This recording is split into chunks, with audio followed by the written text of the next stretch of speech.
300-pound dudes tackling you on a frozen field, the last thing you want to do is stay out there. Believe me, the Rams players were thinking about the jacuzzi at their team hotel, that they find it laughable, but more laughable if they totally disregard the trade whatsoever. This guy has transformed the balance of power in the Eastern Conference. And you could argue the entire defense is going to be absolutely ferocious next year. But if your number one priority is to win a Super Bowl, then J.J. Watt is making a grave mistake. To ride this Chad Henne experiment for an entire game, I might need a whole bottle of Hennessy just to get through that. Guy who's won 8 division titles, who's made 5 AFC championship appearances, who's reached the Super Bowl 3 times and has won 2 Super Bowls for this organization. Aaron Rodgers has only won 1 Super Bowl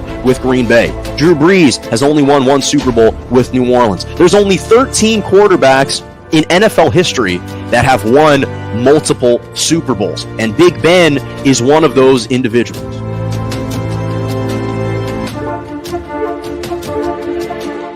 Good morning and welcome to Morning Joe right here on J&J Media Network, Facebook Live, Twitter, and on YouTube.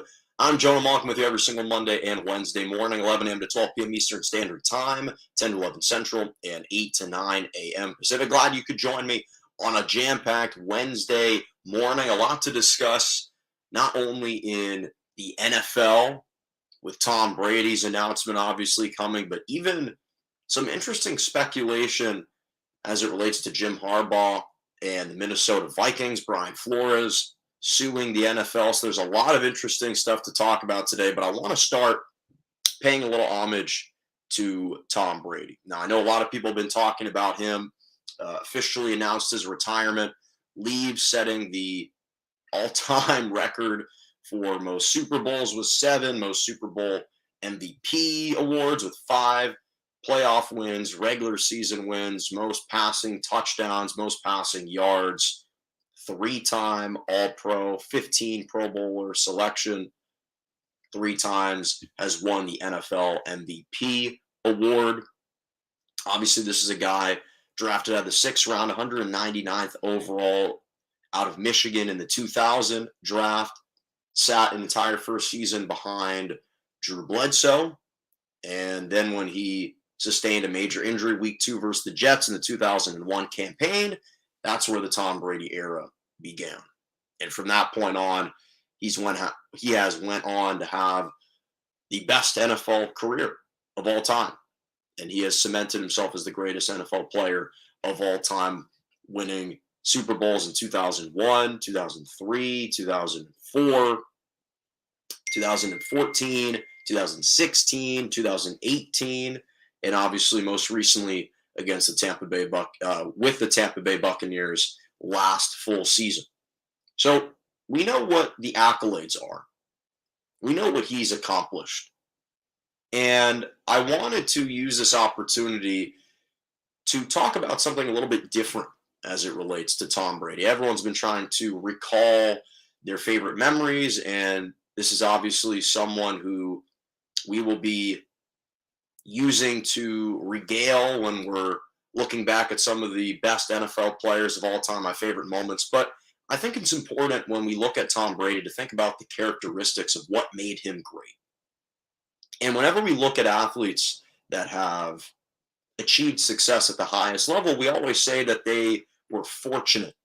And the reason is because they had a little bit of good luck on their side, a little good fortune and fortuitous plays at different moments of their careers. And there's no question that while Tom Brady has certainly been on the right side of those fortunate plays, a la Malcolm Butler interception against the Seahawks, Julian Edelman, that tipped catch to himself against the Atlanta Falcons in the Super Bowl. What's remarkable about Tom Brady is that he's been able to not only fortune and benefit, rather, from those fortunate plays, but he's also been on the opposite side, and he has been the recipient of some of these soul-crushing body blows, and yet he's been able to withstand them and recover whereas most people would probably get knocked out from them. The helmet catch against the Giants with David Tyree in one Super Bowl against Eli Manning. The Mario Manningham catch down the sideline, just put that in a shoebox through two defenders, and he pulls that down. And yet, despite repeatedly being dealt some of these setbacks, he's managed to overcome and withstand these shell-shocking blows and appear pristine coming out on the other side and unfazed and unstartled. And that's so rare when you look at what typically happens to opponents when they're on the wrong end of just shell-shocking plays. We've seen the Seattle Seahawks have never been able to recover from that Super Bowl loss. The Atlanta Falcons never recovered from that Super Bowl loss. Even Patrick Mahomes, who I think is the most talented quarterback to have ever played the position, that we're watching him, we saw that when he had that gaffe at the end of the first half against the Bengals in the AFC Championship game this past Sunday, what happened the second half? He was just thrown out of sorts. He was out of whack for the entire second half. He couldn't play well. What's remarkable about Tom Brady is he never outright plays poorly in the biggest games and the biggest moments of his career. Just doesn't happen. It's never happened. And it demonstrates that repeated success, the composure, the poise, the clutchness, the time and time again, big drive after big drive, the refusal to cut corners, the refusal to cheat the game, the commitment to excellence on all facets, in all facets of the game. It's truly one of a kind. And it likely won't ever be repeated. That, to me, is what's made Tom Brady so spectacular. It's his ability to overcome that adversity time and time again, and yet still manage to operate at the highest level, to play at the highest level, to continue winning Super Bowls. It's just unbelievable what he has been able to accomplish in this league. And I understand that the perfect ending would have been to ride out into the sunset with a Lombardi trophy. But in a lot of ways, I think that he got a type of perfect ending because he closed a 2-decade chapter with the New England Patriots, winning 6 Super Bowls. He proved to himself, he proved to the league, he proved to the Patriots that he can win a Super Bowl without Bill Belichick on the sideline. So when he sojourned over to Tampa for 2 years, he won a Super Bowl without Bill on the sidelines with him. And he had already pulled off the greatest NFL comeback in the history of the game, and he nearly pulled off the second greatest NFL postseason comeback of all time when he led the Bucs all the way back from 27-3 down to the Rams, and he tied the game up. Yes, they lost that game, but he once again put his greatness on display one last time. And it's been just an honor and a privilege, and I've felt blessed to see this man exemplify greatness at the quarterback position for so long. And for me, I was born in 1997, so right when Tom Brady was in the NFL, that's been my sports life. Those are the bookends of my real sports memories. Tom Brady entering the NFL, and now he's leaving 22 years later, and he leaves as the greatest of all time. Congratulations, Tom Brady, on a phenomenal, phenomenal career.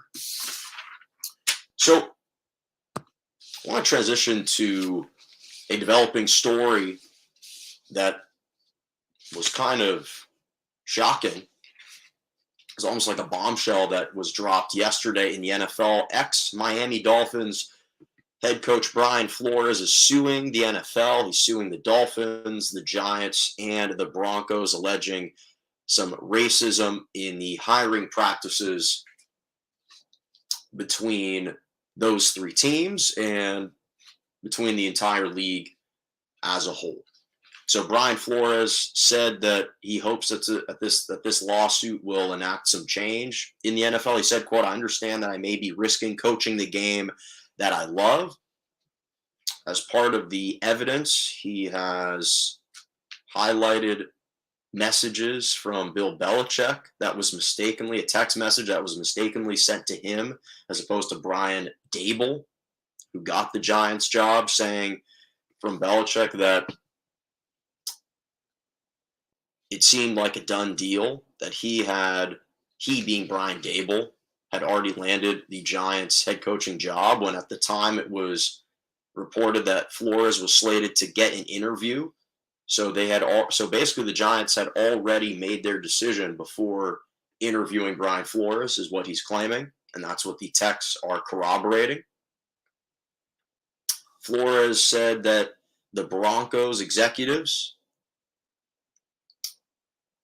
they showed up late and quote-unquote disheveled in 2019, that they had gone out drinking late the night before and had come to the meeting hungover, is what they claimed. And these are just snippets and little vignettes of a 58-page lawsuit.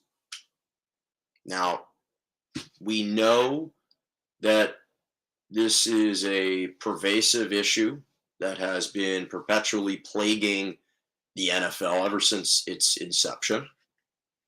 And the NFL tried to implement the Rooney Rule to combat this and to try and even the playing field. Unfortunately, it hasn't done that. All it's done is it's granted more minorities interviews, but it hasn't necessarily granted them job opportunities. Now, they try to enhance the Rooney Rule as of, I believe, May or June of 2020, so 2 years ago, to try to further incentivize these teams in hiring minorities. So not only would you have to interview at least 2 minorities for a head coaching position, but also 1 for an executive position, but you would receive compensatory draft picks. So now the NFL is starting to throw in additional capital as a means to incentivize, and clearly that isn't doing the job either. Now, as of right now, these are all claims. These are all allegations on the part of Brian Flores. All these teams, the NFL, the teams, all these individuals singled out will have their opportunities to defend themselves, will have their opportunities to present their claims, to deny these claims. So a resolution will come about one way or another at some point. But let me just say this. I think that Brian Flores is a damn good football coach. I never thought he should have been fired by the Miami Dolphins. And not to mention, it also came out that the Dolphins owner, Stephen Ross, was actually encouraging Brian Flores, again, according to this lawsuit, to lose games, that he was going to offer $100,000 in 2019 per game that they lost to increase their draft stock and their draft order. So when I remember seeing the notification about Brian Flores being canned by the Dolphins, the first thoughts that came to mind to me was, wow, this guy in 3 seasons with the Dolphins has turned around the franchise. Not to mention he went 24-25 in 3 seasons, but he posted back-to-back winning seasons for the first time in the franchise's last 19 years, since 2003. He wanted to draft Justin Herbert. Stephen Ross wanted to draft Tua. And given the fact that he'd been in the same division as Bill Belichick and Josh Allen, he'd be facing them 4 times a year. I thought he was doing a really marvelous job. I think that there was going to be an inherent ceiling in how much he could achieve in Miami. But the fact of the matter is, he spent 8 seasons prior to that coaching up the defense with the Patriots, and we know how beloved staff and ex-coaches are from that organization, from that Bill Belichick tree, how many opportunities, the ample opportunities they get everywhere else they go. So to me, I always thought that Brian Flores was a great coach. And if there is any credence and any validity to this whatsoever, and if in fact there have been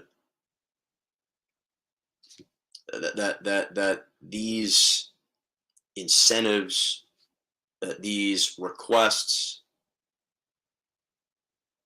that these lack of opportunities truly are going to come to the forefront, well, then it's further going to expose the racial injustice that exists in the NFL. But more importantly, it's going to expose the true intentions and beliefs of the owners of the NFL. And if he truly was essentially forced out of a head coaching position and then essentially blackballed from landing another one, well, then some serious changes need to come about, because that's obviously not fair, but more importantly, it's appalling. It really is appalling to me. And I understand that offensive head coaches are prioritized now. Offensive coordinators are more coveted in the NFL. And to be honest, I probably agree and would head in the direction of an offensive coordinator or an offensive minded head coach to be the next leader of my team if I was a GM. But at the same time, I do think that there is a lot of value that he brings to the table as a head coach. And right now it's an indictment not against the NFL, because the NFL is trying to enact changes. It's an indictment against the NFL owners. Because at the end of the day, they are the ones who control the destiny of these coaches. Right now, they kind of have Roger Goodell on a leash.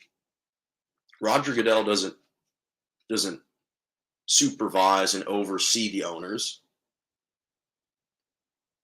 He tries to cater to them, but the owners are the ones with all the power, all the autonomy to kind of make these decisions. So I think that it would be grounds, however, for the NFL if this lawsuit ends up actually having some merit to it, and these teams and these specific individuals, they are found guilty of this, well, some serious changes are going to need to happen. They're absolutely going to need to happen. And the NFL would have to intervene. No question about it. Now, obviously, the Saints and the Texans and the Vikings, those are still potential openings. Looks like the Vikings are leaning towards Jim Harbaugh. I'm going to talk about that in a second, but the Saints and the Texans are technically still destinations for him. We'll see if that is something he wants to do, or if he's even granted an opportunity. I know that he had recently interviewed with the New Orleans Saints not too long ago, so perhaps that's at play. But regardless, this was just a disturbing story to hear. And clearly he kept receipts. Clearly Brian Flores was waiting if and when it seemed appropriate to actually step forward and file this lawsuit. Perhaps he was waiting to see if he would still have his job, to see if he would land another head coaching job immediately. Clearly that hasn't happened. And so he feels like these are the necessary next steps. So this is a developing story. We'll see how it continues to progress.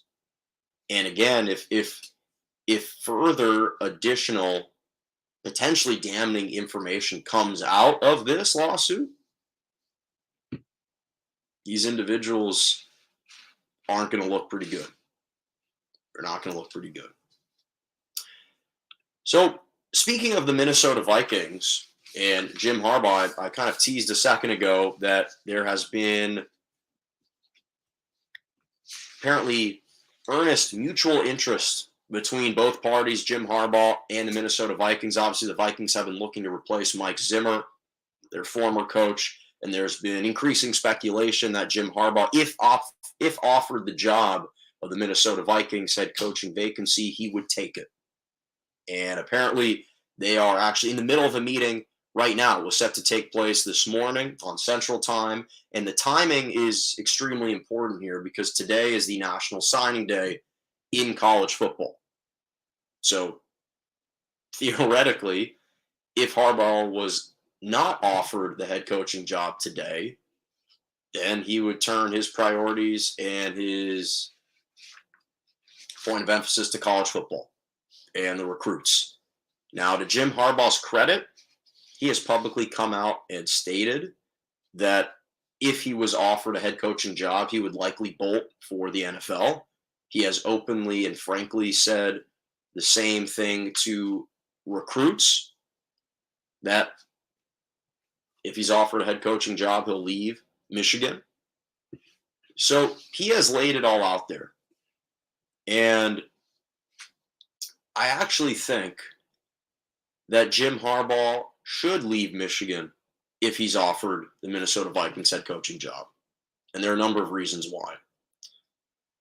When you look at Jim Harbaugh and what he's done at Michigan, if you truthfully analyze what he has done and what he's accomplished nearly everything that he could have wanted at Michigan. You think about all the success that he's had. He's revitalized a fan base. He's resuscitated the program. He's restored Michigan to prominence, and he's returned them to relevancy. And I think that when he said that he would deliver Michigan, a promise to Michigan that they would be contending for college football championships, well, now he can say that he's delivered on that. He led them to the college football playoff. He won 72% of his games as a head coach 4 times. He won 10-plus games out of 7 seasons with the Wolverines multiple times. He was 1 win away from likely reaching the college football playoff. He's coaching in the Big Ten East, perhaps the most brutal division in college football. It's a gauntlet. So he's been attaining all kinds of success at Michigan. And I think that personally he has been delivering. Sure, he came short of a national championship. That would have been the ultimate delivery. But I do think that you look at the actual success that he's had, and the way that we perceive Michigan now versus where it was when he first arrived is night and day. And that's what leads into the second big reason, which is he finally beat Ohio State. He delivered on his promise that he would beat Ohio State. And we all know, that the second he loses to Ohio State in the future, all the disappointment, all the scrutiny is going to be heaped back onto him yet again. And no one will remember the one victory he had over Ohio State. Instead, they'll be lamenting and agonizing over the most recent loss to Ohio State. And who knows when the next time he's going to beat Ohio State is. Again, it was a complete surprise and a complete shock this year that he beat them. And it's unlikely that, given that C.J. Stroud is going to be back at the helm next year after a full season under his belt, and he was a Heisman finalist last year, it's unlikely to think that in Columbus, Michigan is going to beat them. So we both know that he'll be skewered if he loses to Ohio State again, and then that narrative is going to circulate once again. So he finally beat Ohio State. He can say he beat Ohio State. Thirdly, the college football coaching schedule is brutal. It's a 24/7 job. It's a 24/7 job. You think about when you're on, okay, mid-July through all of August, preseason training camp. September all the way through December is the college football season. January is early signing period. February, national signing period. mid-March through April, you have spring practice and spring training, and your quote-unquote off months are May and June, but you're never really off because you're constantly recruiting throughout the entire season. And recruiting is laborious. It's taxing emotionally, physically. You're having to travel everywhere. You're having to pamper and cater to these kids. You're traveling to inside all these homes, giving the same speech to all these prospective athletes. And in a lot of cases, you're serving as both a head coach, but also as a role model, a mentor, a father figure. Sometimes, in some cases, you're the most influential person in that individual's life, and you're trying to mold these young men and develop and build them as people. That can be emotionally taxing. So you're never off. You're constantly trying to recruit, and it's just a really brutal schedule. You're dealing with boosters that have agendas, that have mixed agendas as well. So it can be a vexing. There's a lot of red tape as far as what you're allowed to do, what you're not allowed to do, what's straddling the line, what's over the line. There are a lot of things to keep track of. And though you get compensated extremely well, I do think that it's just a extremely busy job where you really don't get any time off versus the NFL. You get some time off, you have more freedom, and you're not babysitting. You're getting a chance to just purely coach. And when you look at the Minnesota Vikings in particular, the job is actually pretty appealing because you're in the NFC, and right now we're seeing the NFC is a much easier conference than the AFC, especially given the fact that Tom Brady just announced his retirement. Now the Bucs don't have a quarterback. You're really looking at Aaron Rodgers, Matthew Stafford, Kyler Murray. Obviously, Russell Wilson is also part and is still in there. But some of those guys are aging. So the AFC is much more difficult. So you're in the NFC. You're in the NFC North, which isn't the most brutal division. Yes, you're playing against Aaron Rodgers, but not the most brutal division. And the Vikings, quite frankly, have a really good roster, and they have a good quarterback in Kirk Cousins. And we've seen that Jim Harbaugh can win with above average quarterbacks. We've seen the type of success he's had with Colin Kaepernick and Alex Smith with the 49ers. And the other big thing that's appealing about the Vikings job is that the franchise will offer him patience. Mike Zimmer was the head coach for 8 seasons. He won 55% of his games. We've seen Jim Harbaugh win at the highest level everywhere he's been. He turned around a struggling Stanford program to relevancy. He left after they went 12-1 that season. I believe that was 2010. I think they won the Rose Bowl that year. Then he goes to the NFL. He proves he can win in the NFL in 4 seasons. He wins 69.5% of his games. I believe he goes 44-19-1. Leads the 49ers to an NFC championship and to a Super Bowl with Colin Kaepernick as his starting quarterback. Alex Smith, he demoted. Then he returns to the college ranks and proves he can win at the college level at Michigan, winning 72% of his games over the course of 7 seasons. So I don't see any reason why he can't return to the NFL and attain the same type of success. I see that as entirely plausible and very likely. And the guy is only 58 years old. He still has plenty of coaching ahead of him. So I don't think there should be any concerns about his health or durability to being able to coach. He'll be fine. And so I think if he is offered, in fact, the job, not to mention Michigan kind of slighted him when they slashed his pay in half after one kind of 8-5 season, after it looked like he wasn't living up to expectations. They cut his salary. You think he forgot about that? I doubt it. I'm sure he is held on to a grudge, and he's had a gripe with them. He's bit his tongue throughout this entire season, probably. So there are a bevy of reasons why I think if he is actually offered this position, he should take it. But I appreciate how frank and how candid he's been with recruits about it, because I think on some level, the recruits really appreciate the honesty that he's been showing them. So interesting story on that front.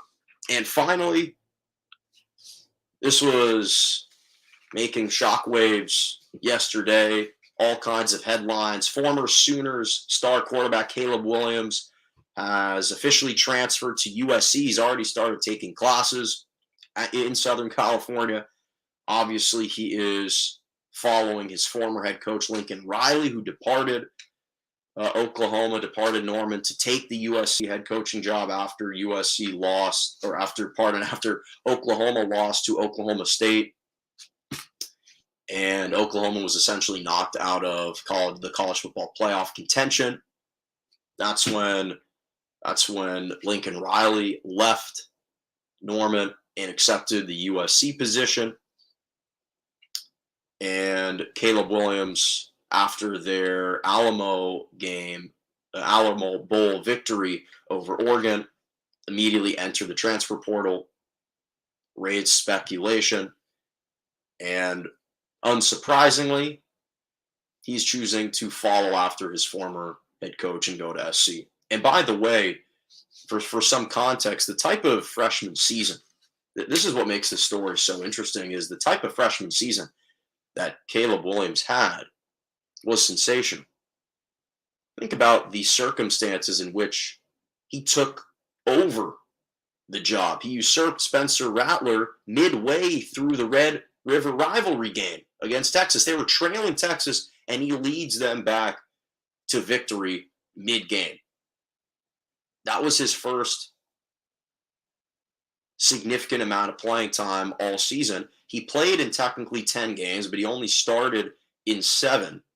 And that Texas game would have been his 8th game played. So really it was 8 full games, more or less, played, 7 started. In those games, he threw for over 1,900 yards, 21 touchdowns, 4 interceptions, over 400 plus rushing yards, and 6 rushing touchdowns.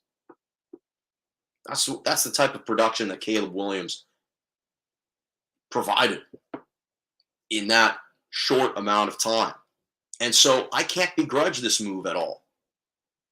Because at the end of the day, Caleb Williams has one goal, one clear-cut goal and purpose in life at this moment.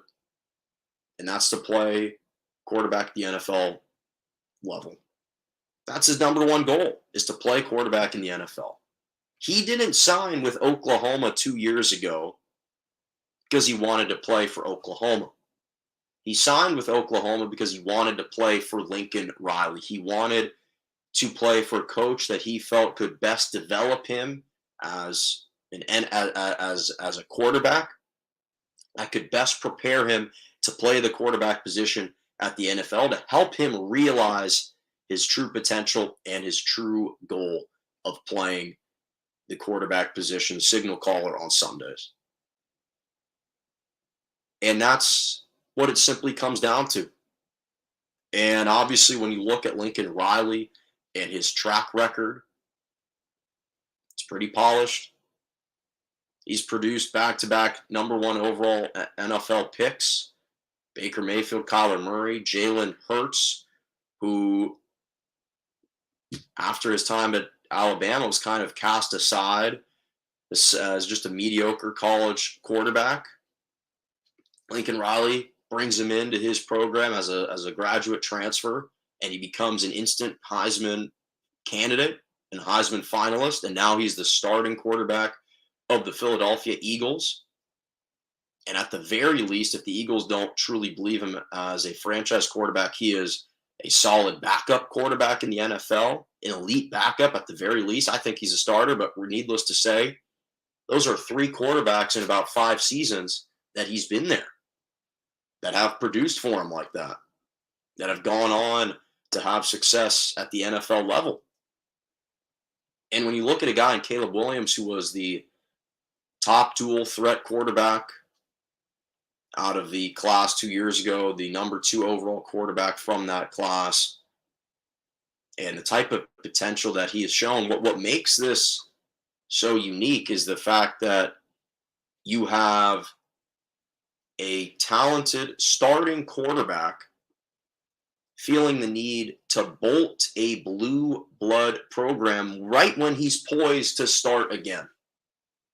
It's one thing if it looks like he was going to lose his job, if his job was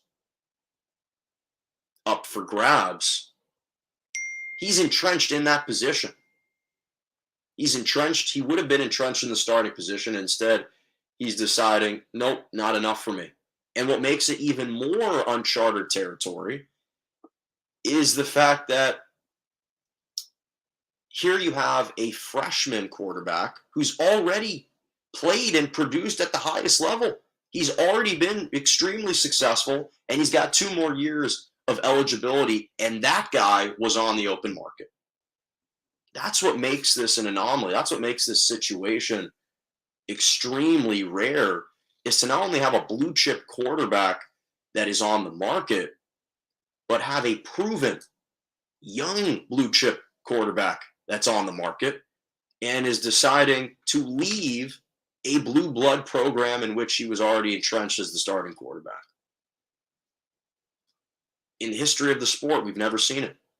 We've never seen that. And apparently even his father, Carl Williams, reinforced that preparing his son to be an NFL quarterback was the most important factor. Makes sense. Makes sense. So for me, what obviously made this story even more interesting for me is the fact that the finalists to land him were USC and Wisconsin. And I'd be remiss in my duties as an unofficial ambassador of the University of Wisconsin. I am an alum of Wisconsin. I'm a huge Wisconsin fan. Selfishly, I was just envisioning what it would be like to have Caleb Williams in Madison be the second coming of Russell Wilson, except we wouldn't just get him for 1 year. We'd get him for at least 2 years. And I was imagining all these celebrations, these Rose Bowls, these college football playoff appearances for my beloved Badgers. And I was just elated at the thought that he would maybe even consider Wisconsin. But when I really deeply contemplated it, I never really thought he would choose Wisconsin over USC. It just didn't seem like the logical move.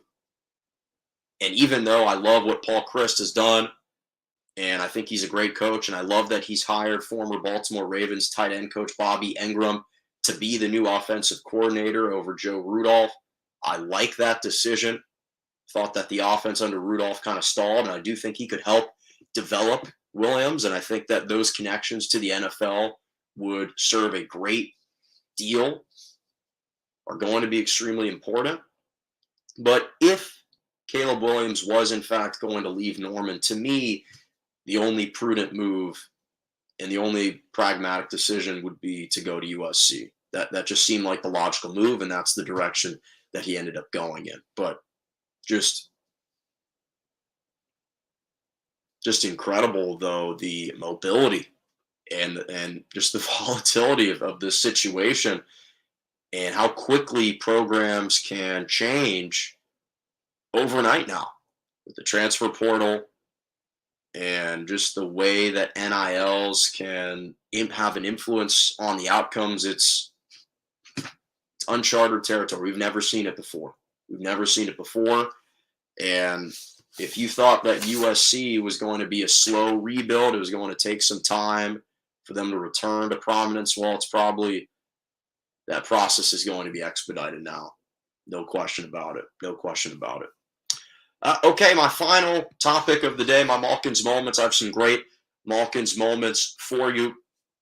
In the world of PGA, Luke List won the Farmers Insurance Open. The 37-year-old won his first career PGA Tour event, defeated Will Zalatoris in a playoff hole at the Farmers Insurance Classic. anytime you are in your mid to late 30s in the PGA and you win your first PGA Tour event, that deserves a Malkin's moment, and a big shout out to Luke List. That was very, very impressive.